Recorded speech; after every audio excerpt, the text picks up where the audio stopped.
मन पहले से ही सबका निर्मल होता है, सबके मन में शांति होती है, सबके मन में संतोष।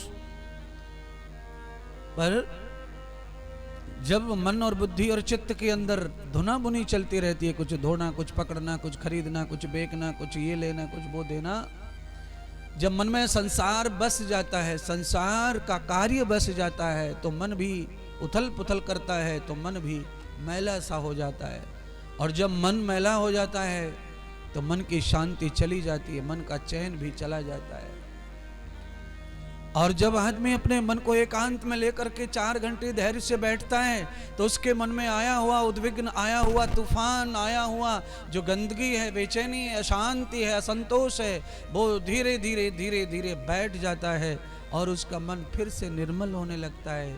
क्योंकि मन निर्मल ही था, मन निर्मल ही रहेगा।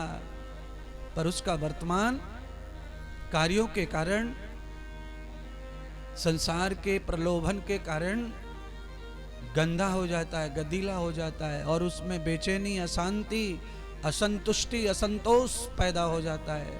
और फिर वो संसार पीने के लायक नहीं रहता, भोगने के लायक नहीं रहता। इसीलिए मेरे सारे शिष्यों से कहना है कि जब भी मन में अशांति, असंतोष, गंदगी हो, एकांत में जाकर बैठ जाओ और सद्गुरु भगवान परमानंद का ध्यान करो।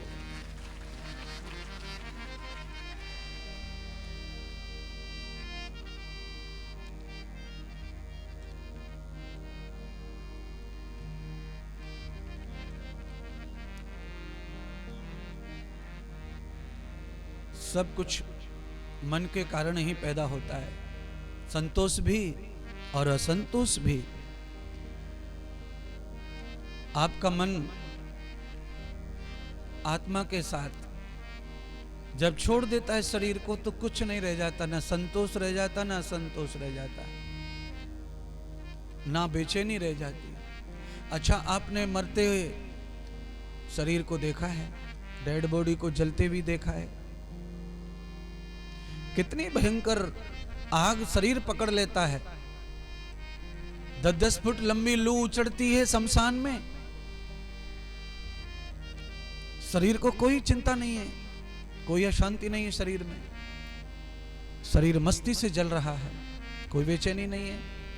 और शरीर में मन मौजूद है, तब थोड़ा भी गर्म चटका लग जाए तेल का तो आदमी तड़फड़ा जाता है, व्याकुल हो जाता है। इससे ये समझ में आता है कि संसार में जो बेचैनी है, जो वो सब मन के कारण ही है, बुद्धि के कारण ही है। यात देहम मनस्सतेन वेदमति गतेर पुरुषम यस्सात्मानं परमेश्वरः। आत्मा जब परमेश्वर में मिलती है तो अपने साथ बुद्धि को भी ले जाती है और मन को भी ले जाती है, चित्त को भी, अहंकार को भी, और अहंकार में समाये हुए संस्कारों को भी आत्मा साथ में ले जाती है। इसलिए शरीर निद्वंद हो जाता है। फिर अब शरीर को फिर फिक्र नहीं रह जाती।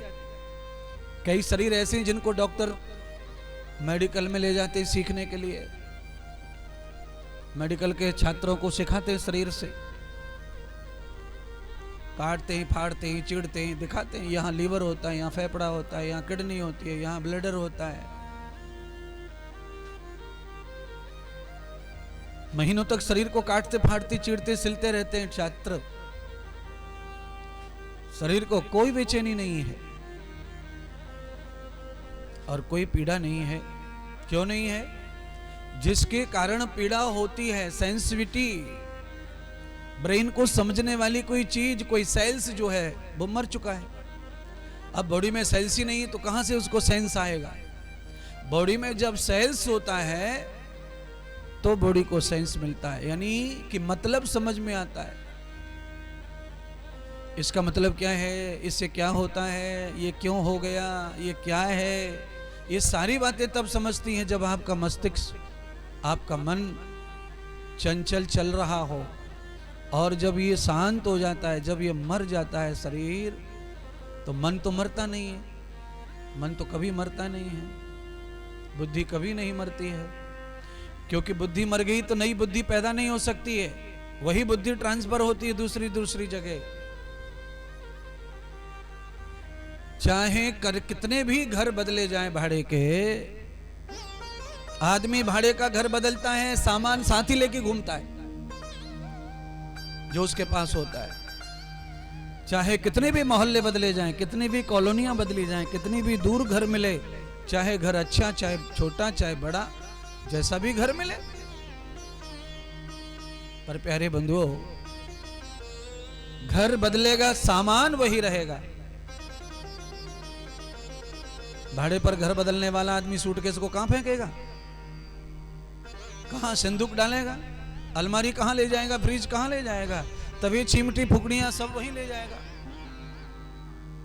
अर्थात आदमी कितनी बार भी जिए, कितनी बार भी मरे, पर जन्म जन्मों के जो सामान हैं, कर्म हैं, उनके फल हैं, वो साथ ही जाते और आते हैं, वो कहीं छूटने वाले नहीं है। उसके कारण फिर क्या होता है, तो उसके कारण ये होता है कि आदमी के जीवन में कभी दुख आता है, कभी सुख आता है। आदमी कभी परेशान रहता है और कभी आनंदित रहता है।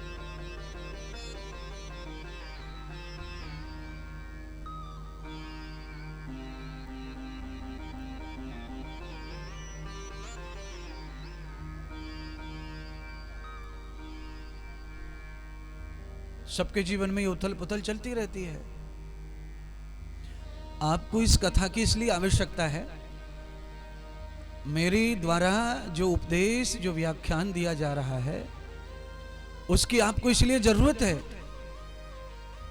क्योंकि आपके जीवन में तो नित्य कई बार दुख आता है, दिन में कई बार तकलीफ आती है, कई बार चिंताएं आती हैं, कई बार परेशानियां आती हैं।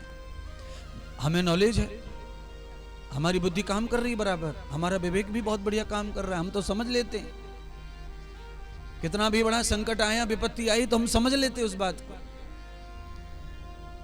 हम किसी को नहीं बांटते कि भाई हमारा दुख बांट लो, हम परेशान हैं, हमें आके थोड़ी मदद करो।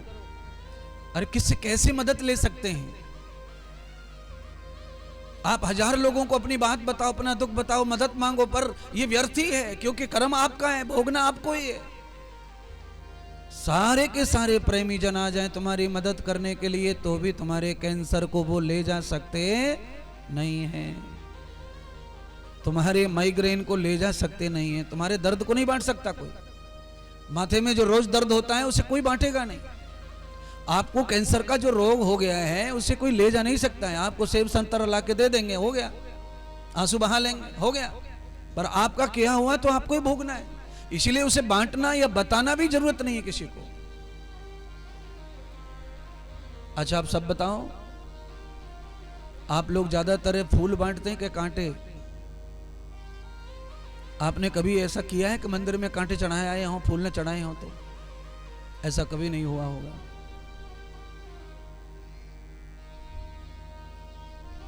सभी लोग फूल ही चढ़ाते हैं, कांटे नहीं चढ़ाता कोई।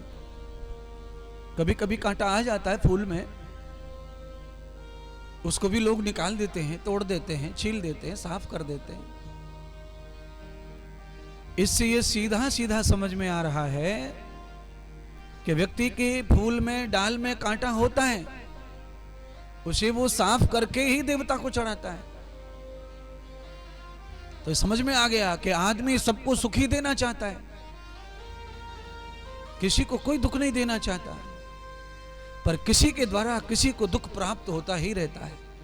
देना नहीं चाहते पर होता रहता है, मिलता ही रहता है। घर में 5-6 लोग हैं, 5-6 लोगों में आपस में एक दूसरे की वजह से दुख आते रहते हैं,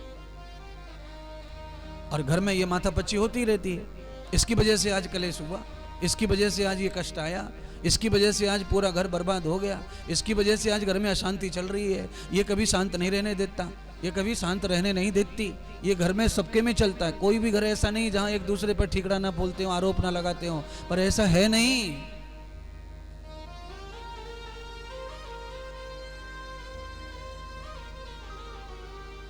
आए एक ही घाट से और जावत एक ही घाट,